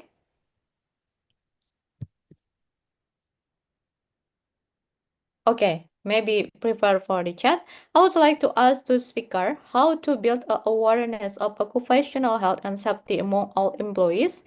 That is important, especially for all hospital residents, not only for the emergency response team. And could you share your experience to handle them? Okay, for both speakers, maybe turn to you, Dr. Nurkhalid Umam. Please explain in detail. I just share the best practice from our hospital. The most important is the leadership, Hmm. because without the leadership, it's not we cannot build an awareness of our hospital. And the second is the organizational commitment. So top-down approach is important, and then policies and procedures is important. We must have policies and procedures about safe hospital. And then we move to education and training. All of hospital, Civitas Hospitalia must to have an educational and training in disaster preparedness. And training is we can give a good curriculum, so we can conduct it regularly in our hospital. And then we have to make an inclusive communication with our staff, open dialogue, and we bisa melibatkan mereka dalam semua pelatihan kita. We have to inclusive communication and inclusive curriculum in disaster and hospital preparedness in our hospital. I think that's Dr. Umam, is it easy because you are a director of your hospital? no, because the director is already changed. Yeah, I am the 8 directors from the 2000 when we become a hospital, general hospital. So it's I mean no interrupt no reason, yeah, no exceptional reason. Everyone can make a change, yeah. And every director must to continue this curriculum. Okay, thank you very much. How about Bu Melissa in your hospital? Please Okay. share your experience. Yeah, about behavior change and awareness, yeah, in health and safety. I try to implement SCAT PUN theory in culture change by implement 3E: engineering, empowerment, and education. Engineering, yeah, the first is engineering. We have to ensure all our tools, all our equipment are in safe condition before use by our employee. It has regular checks, it has maintenance, management repair, so it cannot have a risk for the user. The second one, empowerment. It can be done through the preparation of procedures and then supervision, and don't forget to giving reward and punishment, because it will empower our regulation. And the third one is education. Education we conduct through training, socialization, and also role play that will strengthening, enhancing our staff competency in knowing the risk and and manage the risk of their hazard in their work. And after that, after 3E from the Escapun theory, we will get the culture change, yeah, behavior change, that we have maintained this by enhancing always the 3E. That's Miss Medal. Okay, 3A concept. Yeah. 3A concept, engineering, empowering and okay. 3A. That's kind of a real experience from our speaker to build a commitment. So I try to check the three main topic that we get from last year's survey. The first one, how can public-private partnership enhance funding effort for safe hospital? Okay, we have done to answer this question. The second one is about what specific funding models and strategies have you found most effective in your respective sector.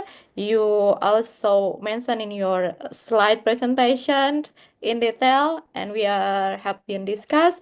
Maybe the last not question, yeah. Maybe it's the last main question. How do you ensure accountability and transparency in the use of funds allocated for hospital safety initiative? Any challenges? Because okay, especially for Dr. Umam, because your organization have to collect many kind of funding resource. But we want to know how the hospital to make an accountability and transparency, or maybe we have a challenges because to invest, to make a budgeting for disaster, it's like because maybe for this year we have a budgeting, but maybe next year we don't have any kind of disaster. Sometimes it's like how to observe, how to spend the budgeting, the annual budget. Maybe it's one of the challenges, or maybe you have another challenges. Please share to us. Yeah. Yes, maybe Dr. Umam first. As an official charity organization, Lazismu PKU Bantul have diperiksa keuangan ya. Finance evaluation in the last every year. Every year we have finance evaluation from KAP, a public account. So you can see our website in lazismu.pkubantul.com, and there we produce a report from people. So everyone can see how much money we spend from for disaster, how much money we spend for training, how much money we spend for charity and other equipment. Yeah, it's open, and every year we have a good public accountant evaluation. Okay, transparency, and because we are in the digital area, so you use the transparency, you uploaded all documents into the website, yeah. Okay, so please, Bu Melissa. Yeah. Maybe the procedure of financial audit, yeah, from we have the SPE. It's like audit body from Universitas Indonesia to assess our financial checking regularly, and also monitoring and evaluation from our planning division. That's example for how we maintain the transparency in our financial. Okay, so that's all for us today. It's I think all the question of the last year's survey we have been done answer during a 1.5 hour discussion today. So, but I still have 5 minutes if the participant want to ask directly to the speakers or maybe share your perspective.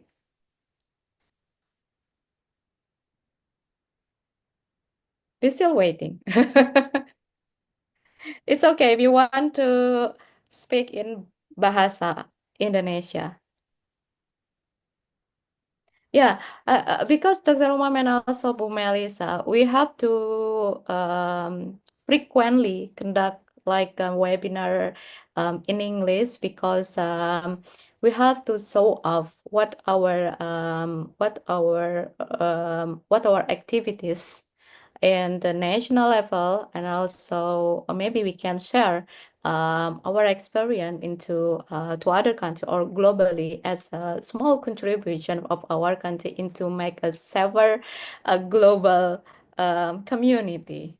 So that's why we conducted in English today, and also special because this is our report for point of action, Asian Leadership Declaration on Disaster Health Management, especially Indonesia as a lead country to promote safe hospital for the national target and also regional target.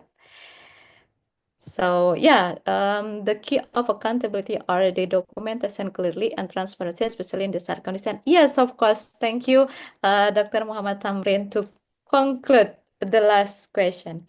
I think we are going to close this session. As we draw our seminar is to close, I would like to express my gratitude to Dr. Nurkhalid Umam, Ibu Melissa Rahmadani.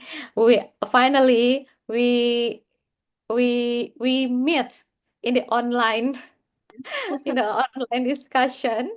Especially sometimes we meet in the field affected area or sometimes in the training. Yeah, this is a good opportunity. And last night, last night or maybe several days ago, I just watched from the BMKG. BMKG is an agency to prediction the weather and the weather, in Indonesia. The head of the agency said that please be aware for this December because some part in Java and other part in Indonesia may be a big flood because a heavy rains will be occur. So please be prepared, especially for hospital that you are located in the land area or impact from the other higher area. Yeah. Okay, thank you very much, Dr. Umam. Thank you very much, Bu Melissa, for your valuable explanation, for your update progress, especially in sensitive and also interesting topic, budgeting, budgeting and finance in hospital safety. Okay, before we conclude, let me remind everyone that sustained funding commitment is not just a financial issue, but a moral one as well. And also, how do we change our perspective? It's not about spend the budget, but this is investment for our future. So thank you once again for participant, for the speaker, for the committee. So, and also for me, thank you very much for this kind of opportunity as moderator today. I wish we have a productive day ahead. So now, thank you very much, and I turn to Miss Wiwin and also committee. Miss Madel, Yes. can I close this discussion with a pantun? Because Oh, of course. Wana pantun, Yes. so I will deliver it in bahasa for the Okay. external participants. This is our culture ya to closing the seminar. Please. You can say cakep ya. Yes, cakep, nice or cool ya in Cool. English. Okay. Oke, makan kurma bareng mantan. Ah, Cakep. cool, cakep. Hanya di rumah Mamang Yana. Cakep. Mari sama-sama kita bergandeng tangan Cakep. demi terwujudnya rumah sakit aman bencana. Wah, Cakep. Luar biasa. cakep. Thank you very much, Dr. Mesa, for your rim. She said about please hand in hand to make a better preparedness. Okay.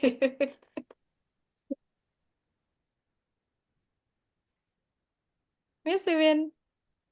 Okay, thank you very much, Miss Amelisa, Dr. Umam, and Miss Madelina for your wonderful session. We really appreciate your valuable insight and knowledge from your presentation. Also, we really appreciate your rhymes, Miss Melissa. Okay, before we end our seminar, I would like to invite again Dr. Ahmad Ramadan Jaya to deliver closing remark. Please, Dr. Ahmad, floor is yours. Okay, thank you, Ms. Wijayanti. Good afternoon, everyone. As we come to the end of today's seminar, I would like to express my sincere gratitude to all of you for your participation, and special thanks to our speakers, discussant, and moderator for sharing their expertise and knowledge. Your contributions have truly made this event both informative and inspiring. I would also like to extend our appreciation to the organizing team who worked tirelessly behind the scene to ensure everything runs smoothly. So let's continue to learn from each other and stay connected as we move forward in our respective journeys. Once again, thank you for being part of today's seminar. We look forward to seeing you again at future events. Have a wonderful day and bye-bye. Assalamualaikum warahmatullahi wabarakatuh. Waalaikumsalam.